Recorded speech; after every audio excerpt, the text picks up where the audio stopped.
Поради старата и дотраена водоводна мрежа, Гостивар трпи големи загуби на вода.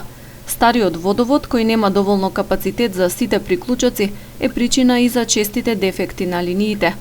Како прв град на најголемата река во земјава Вардар, Гостивар има доволни количини на вода, но сепак се случува чешмите на граѓаните да остануваат суви.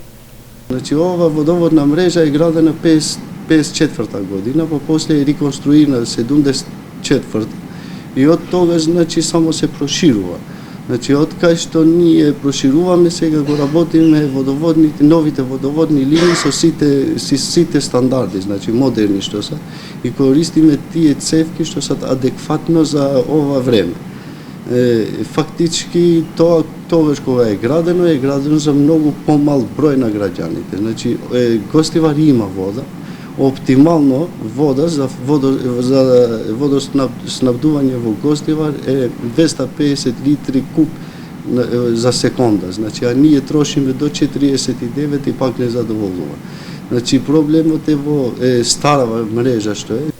Проблемот ќе се надминува преку проект кој јавното комунално предпријатие го спроведува со грант од 4,6 милиони евра од швајцарскиот државен секретаријат за економски прашања. Зафатите опфаќаат поставување на нови цевководи, резервоари, санација на мрежата, набавка на опрема за откривање протекување на вода и друго.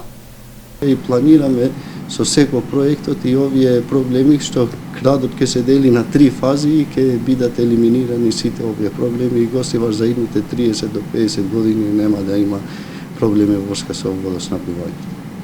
Според податоците на Комуналец, во изминатите 3 години на Гостиварското подрачје изградени се 45 километри нови водоводни и канализациони линии.